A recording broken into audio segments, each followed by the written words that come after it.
Bezrat Hashem, Bisrout Rabina, Nachman Nachman Mouman, la Torah 79. Aie confiance en l'Éternel, fais le bien, réside la terre et repais-toi 2 fois.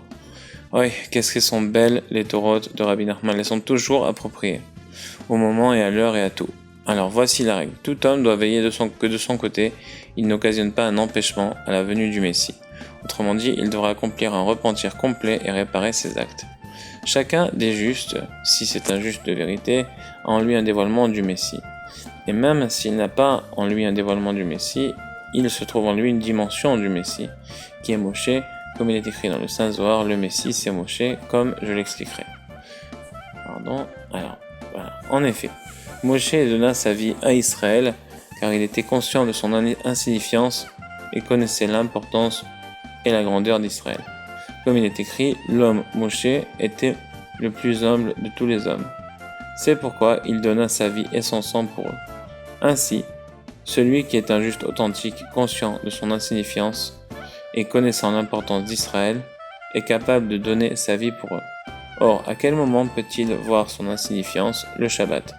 En effet, il est dit à propos du Shabbat, voyez que l'Éternel vous a donné le Shabbat. En effet, Shabbat s'écrit Shin, Bat. La lettre Shin, c'est les 3 tons de l'œil, et Bat, c'est Bat Ain, la pupille de l'œil. C'est pourquoi durant le Shabbat, on peut voir son insignifiance. C'est ce dont il s'agit donc, que chacun demeure sous son endroit. Chez vous, Ishtartav, à propos du Shabbat. Autrement dit, se voir en dessous de son rang, plus bas que ce qu'il n'est vraiment.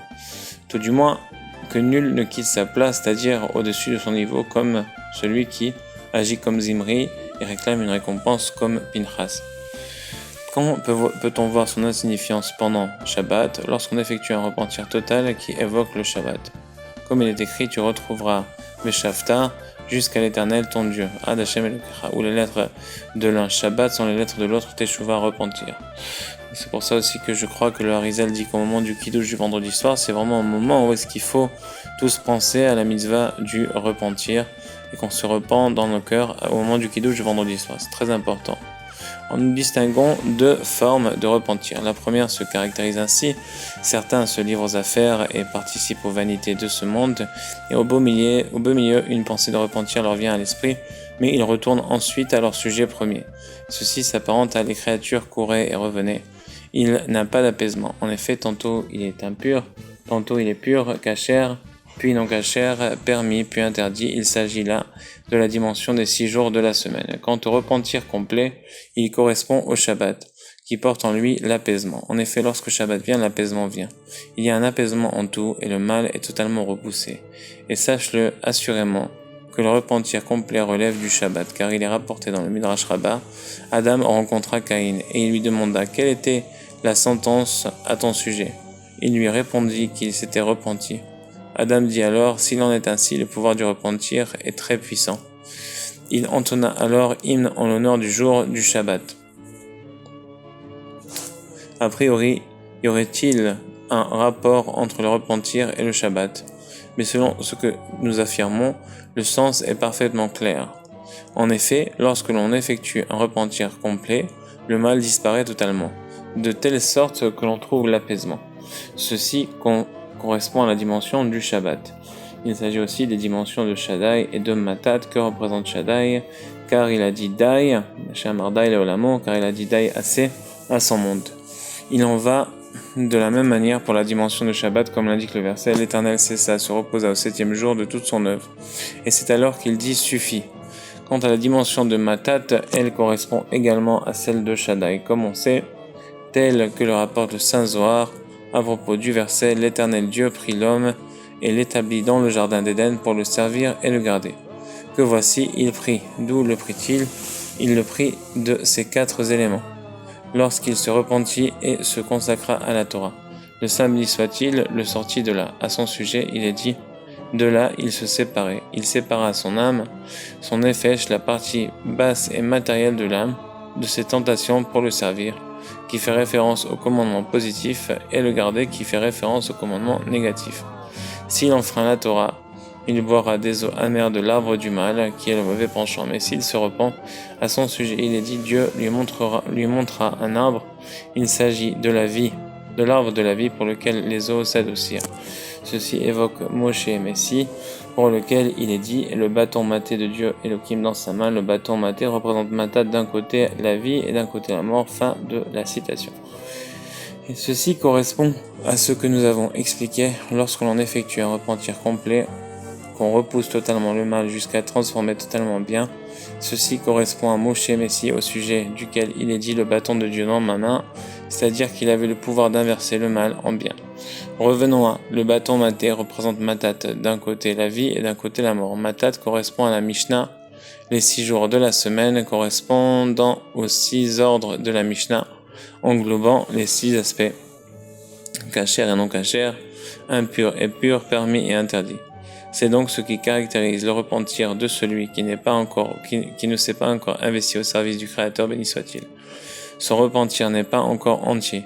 Parfois, il lui surgit une pensée de repentir et il s'investit un peu dans le service de Dieu, mais il retombe et revient à sa place d'origine.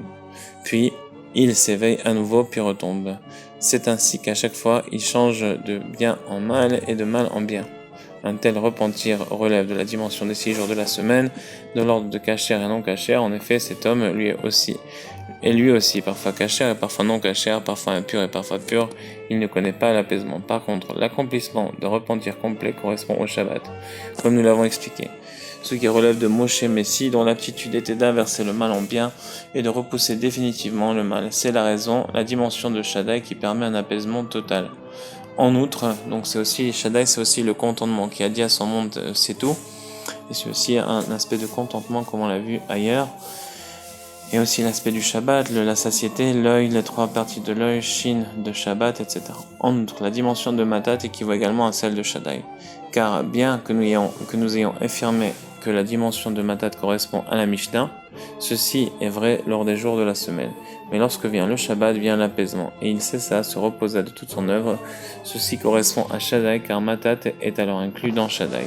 Et c'est ce que nous déduisons de cela, c'est ce que l'on effectue.